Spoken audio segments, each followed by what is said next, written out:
احنا في حلقة خاصة هنا على المكان اللي بيتصمم فيه أماكن تساعد هوليوود إن هي تصور أفلامها. أهلا بيكم في حلقة جديدة من برنامج كايرو تو هوليوود على القاهرة والناس. العناوين: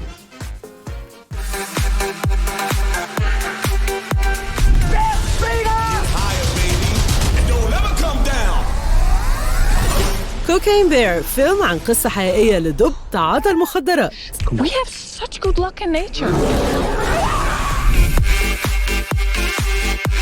كايرو تو هوليوود هيكشف لكم كواليس صناعة الأفلام داخل ستوديو افتراضي.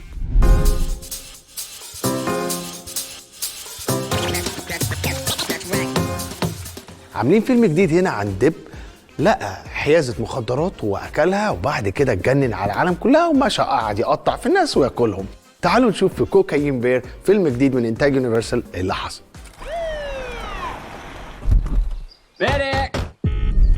Oh Jesus.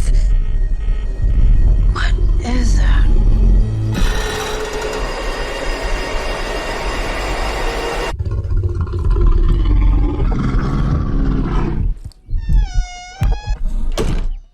Beth, we should go.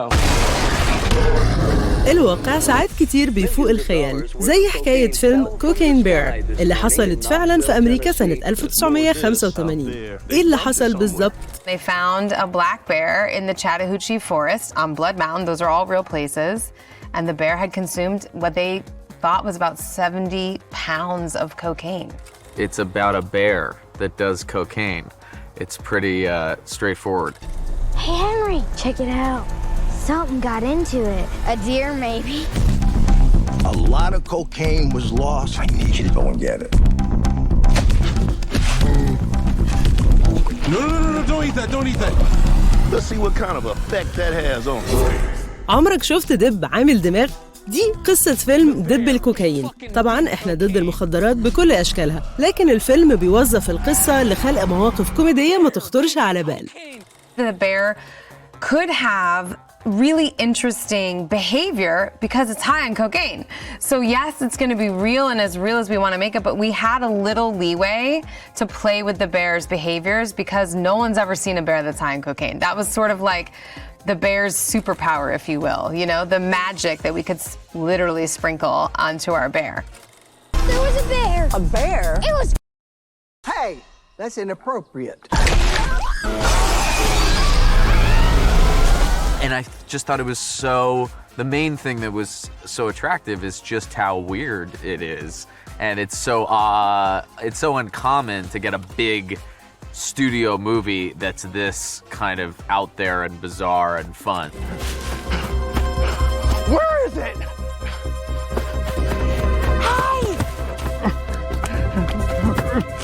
What should I do? زي ما في ناس بتخرب الكوكب، في ناس تانية بتهتم بسلامة الكائنات الأخرى وأولها الحيوان، زي ما بيحكي لنا جيس تايلر فيرجسون عن دوره في الفيلم. I play a character named Peter, who's a wildlife protection representative. I imagine he works for the entire region, and he sort of pops into different national parks to sort of see how things are out on the trails and make sure that all of his friends, animals, are being taken care of, and he's there basically. He's like the animal's agent. It kind of seems like the thing that stays with the man forever. فيلم كوكاين بير من إخراج وإنتاج النجمة إليزابيث بانكس وبيضم مجموعة كبيرة من نجوم الكوميديا، من بينهم راي ليوتا في أحد مشاركاته الأخيرة قبل وفاته. الفيلم بدأ عرضه في السينمات الأسبوع ده.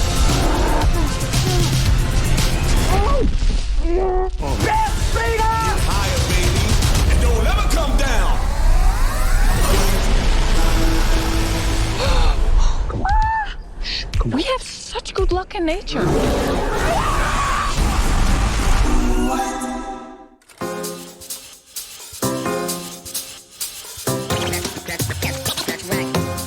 البيئة المحيطة مهمة جدا في صناعة السينما في هوليوود. احنا هنا النهاردة في استوديو اسمه كرييت ديس، واللي هم بيجيبوا سكرين عشان يوروا الأماكن اللي تقدر تستخدم في الصناعة الهوليودية. تعالوا نشوف بالتفصيل.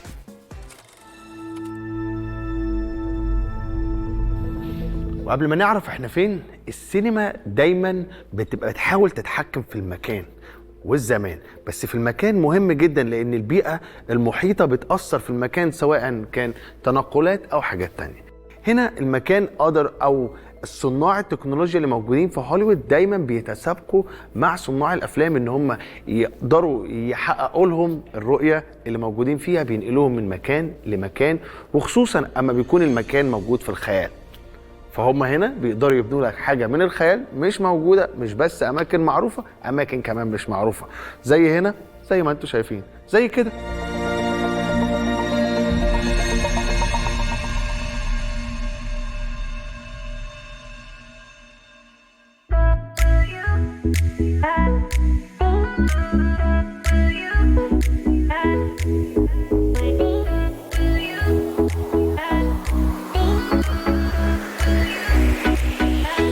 Tell me a little bit about create this.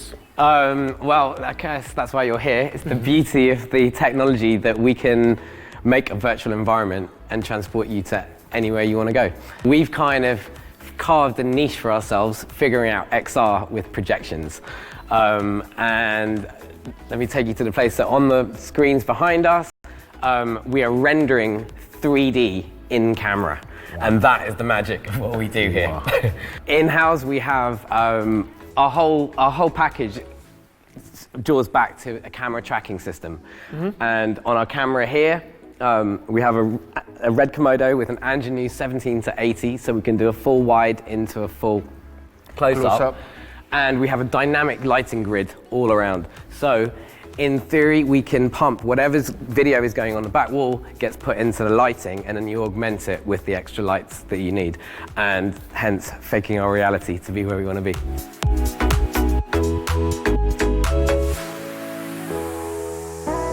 Wow. So this is a one-stop shop, so I can come here without lighting, without camera, and without location. And I can stand here. And that's the beauty of it, is like, it literally, if you were like, we need to shoot tomorrow, we're ready. Now, obviously, there's an environment build, and some things are built, you know, we'll go over to our tech desk later on and see how that works, but we can build any environment. There's a time, you know, to build the environment, and then we are in that place. So saving on location, the lighting, the cameras, the production supplies, everything is here. We've tried to make it as efficient and, you know, as fun and efficient as possible. Don't let this moment go.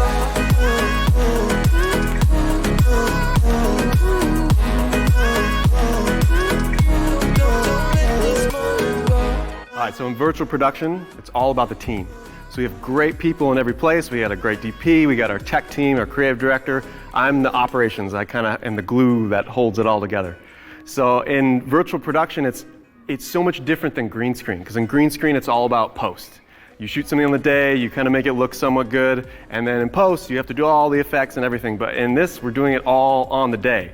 So it's fun. You get to put your cameras in, your lights, everything. You got to make it sure it looks amazing. But then at the end of the day, you're done. That's what your cut is. You go straight to edit and color, and you're done. Wow.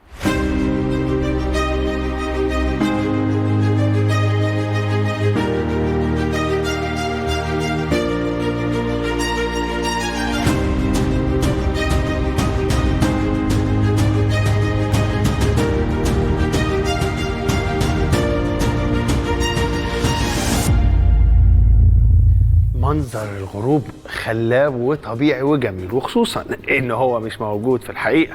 وبكده اعتمدت الصناعه الهوليوديه ان هم لازم يتحكموا في المكان والبيئه المحيطه.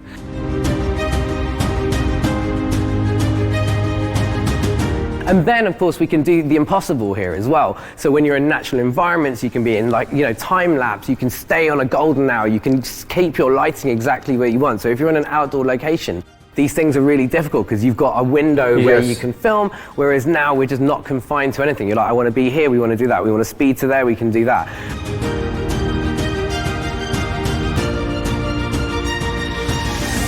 Life, it's going on. There is like air blowing into the leaves, and the branches are moving, so it's kind of like interacting with the situation. Yeah, and also you know, as an actor or as a host, or, you know, the talent, no one really got into it to be in green screen where you can't see. At least this, you feel like you're immersed and you're there, and it's like, it's clearly the future.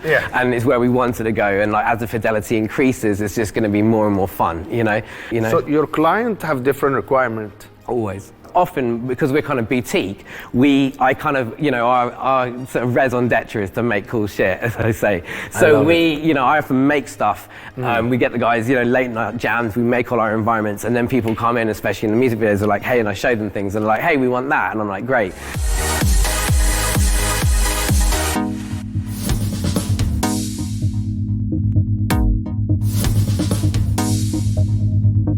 So, show me your kitchen.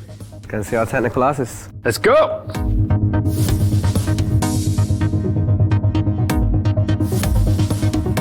I'd like to introduce my team. There's Eric, who's our resident Houdini expert. There's my business partner, David, who controls everything. And Byron, our technical director, who runs Unreal Engine and beyond and makes most of the environments that you see on the wall. Wow.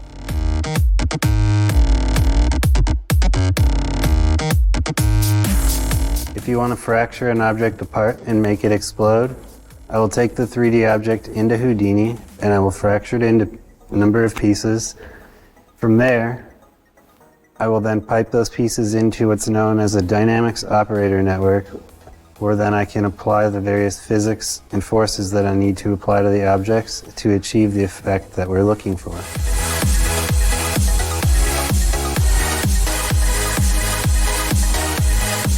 So once I receive the 3D file with the simulations and the particles, I input them into Unreal Engine, which is a game engine that runs in real time. We run all of our systems at 24 frames a second because everything that we shoot is 24 frames. So our entire system is actually synced together, so synchronized together, so it all runs at that frame rate. Once we have all the assets and the simulations in Unreal Engine, we create the environments around them that correspond to that environment. So every client might have something different, like a laundromat, an oil rig in the ocean, whatever it is. We start building all the assets in Unreal Engine, and then we have full control over it in real time on the wall. سيبنا من حديث النجوم، دلوقتي هنتكلم عن الكواكب. أنا هنا في الفضاء، وبكده بتكون انتهت جولتنا جوه الاستوديوهات اللي موجودة في هوليوود.